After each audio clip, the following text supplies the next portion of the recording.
Hey there, Ole'Pops here.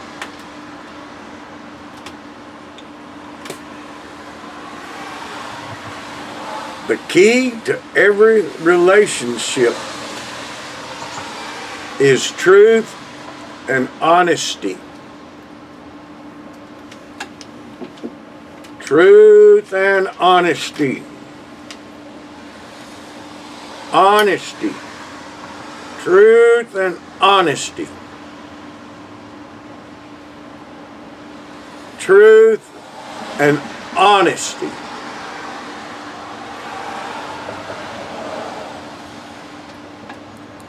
Julie darling's eavesdropping again.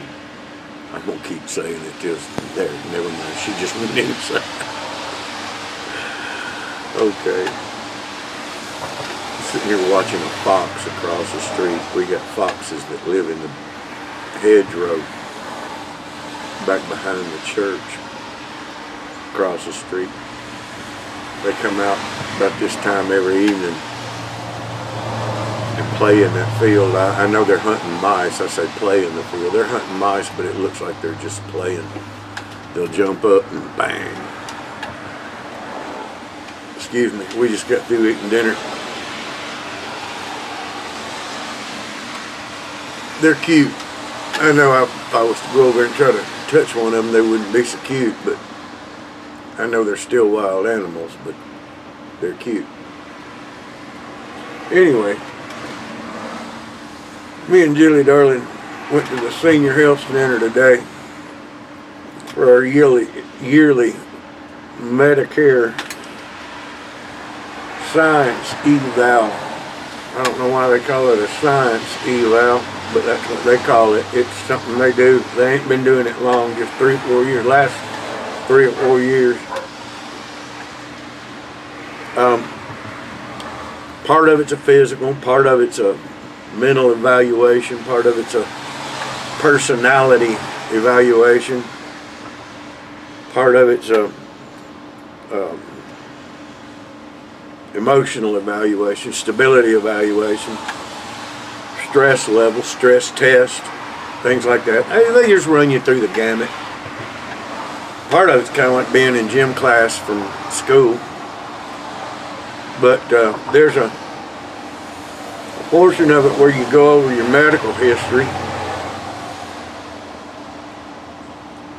It takes about 4 or 5 hours, but they were discussing legislation of new pharmaceutics. They were talking about the possibility of CBD oils, where pain control was a concern for me, and why it was not an option for Jill, what with the other medications that she was on and the fact that she was going through a pain clinic.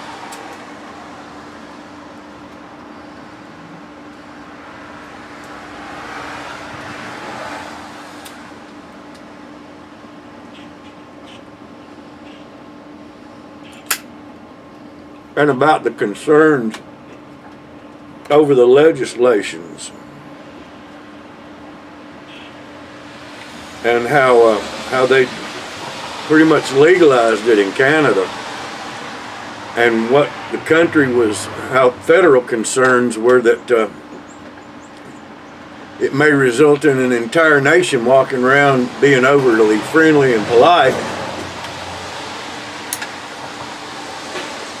I thought to myself, I said, I hadn't seemed to have affected Canada that way. Anyway, they did a treadmill test on me. Then we got in the pool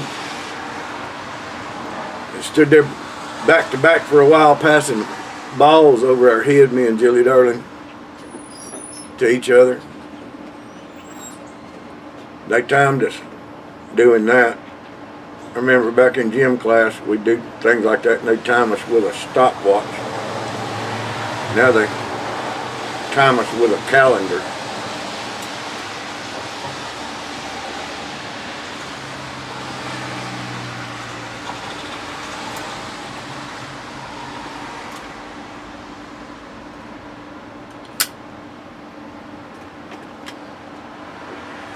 It was a necessary thing, I suppose. The whole process took about, like I said, 4 hours. It wasn't so bad. They give you a box lunch. And we were there with about 25 or 30 other people our age. Well, some older, some not quite so old.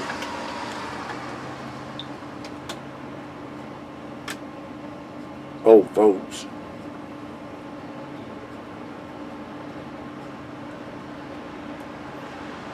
The part I didn't like as much was the personality test. When they get to that part, you know, the rest of it doesn't matter, but when they get to that part, the real Ole'Pops kicks in. You know I got to start trouble at that point.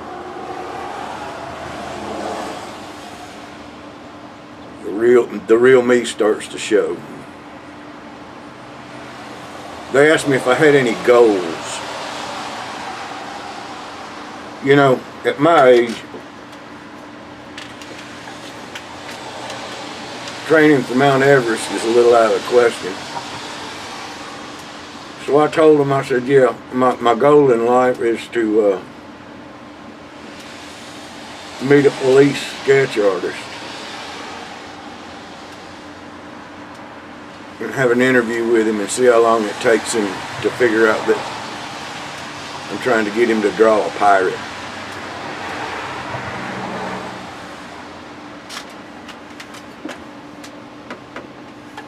They got a litter of kits, whatever you call baby foxes.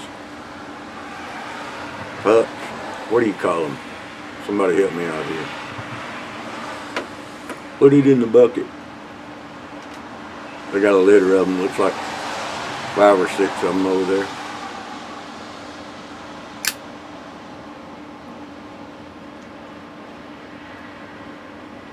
God, I'd hate to be a fox or a dog or any other kind of animal that had 5 or 6 of them at one time. Anyway, I told them, I said, I had aspirations of becoming a coroner at my age. I'd always wanted to be a coroner. And the lady asked me, she said, the lady doing the interview, she was my age or older.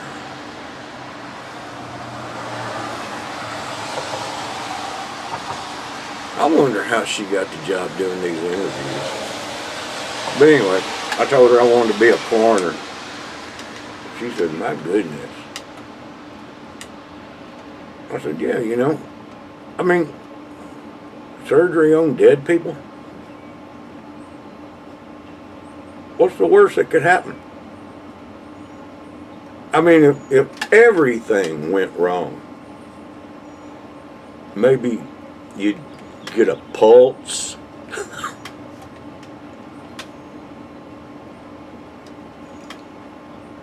And then they go to the personality portion of it.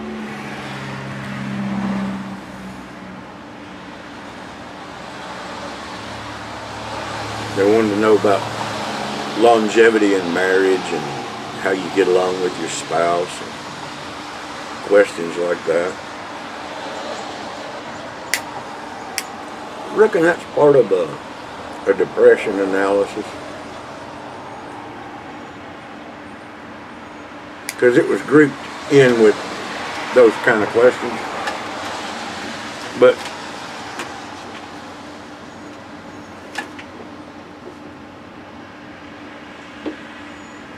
by the time this woman was through interviewing me, she could have counted on her fingers for the rest of the day and never come up with the same number twice.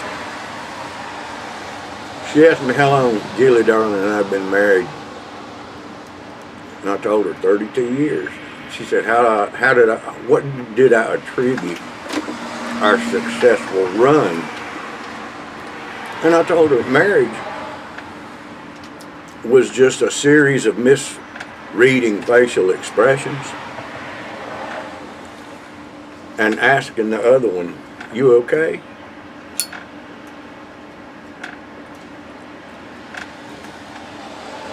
And that you were more likely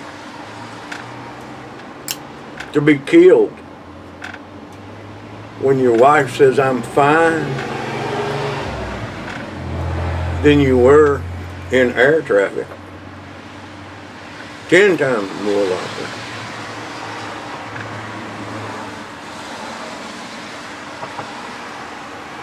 I told her, I said, marriage is just learning to share. You know, it's just learning to share. I mean, if you really love somebody, the key is just learning to share. You know, like with the chocolate covered peanuts, you know, Jilly likes the chocolate and I like the peanuts. The peanuts hurt her teeth and chocolate gives me diarrhea.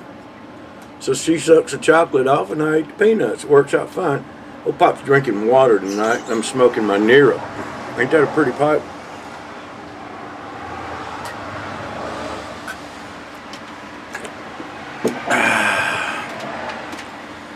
And I'm smoking some Strauss Sleepy Hollow. Just found it on my shelf and decided to smoke on it a little bit.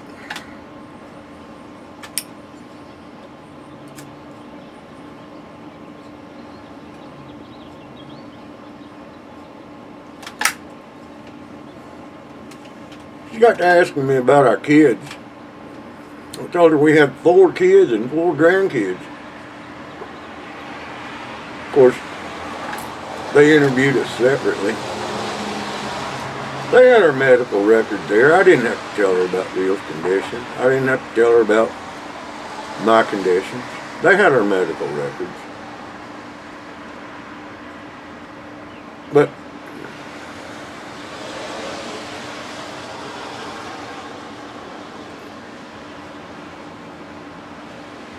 you know, all them other old people, they'd ask them what they figured life's greatest accomplishments were. They'd talk about retirement. They'd talk about children, grandchildren. God, old Pops kicked in. They asked me,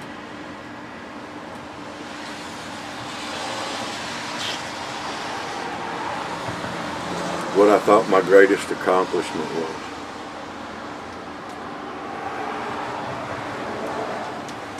I told them, I said, I quit biting my nails. Quit smoking, I quit smoking cigarettes and I quit biting my nails.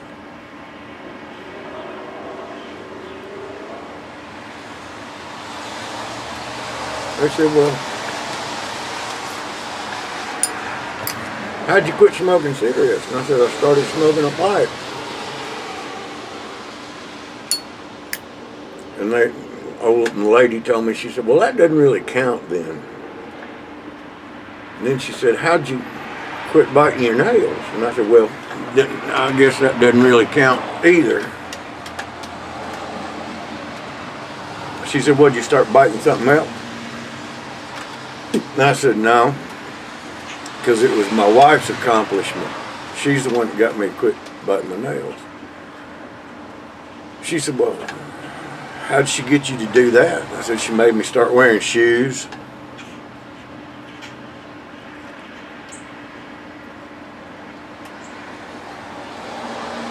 Now, if I've learned anything in life, I've learned that there are not enough people in the world who are at a loss for words. But at that moment, I was certainly looking at one.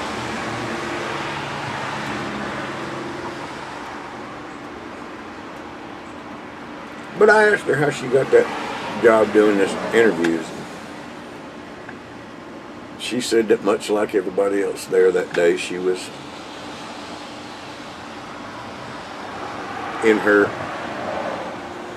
twilight years, her waning years, was looking for another career. And I asked her, I said, how old are you?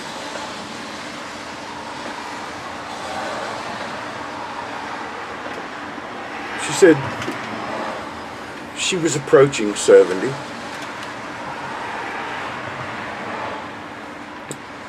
I asked her, I said, well, in which direction?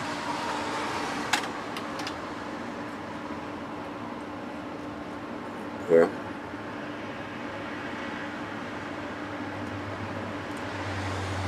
by the time the interview was over, or that young lady, that's good enough. Figured out that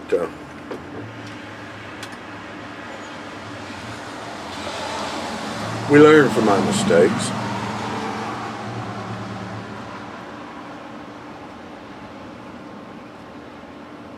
And it was probably a mistake to even start that interview with me.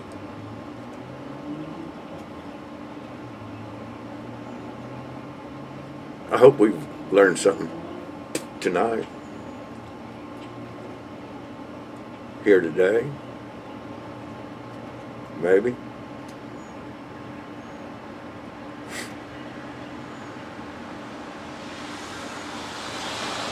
Some Ole'Pops.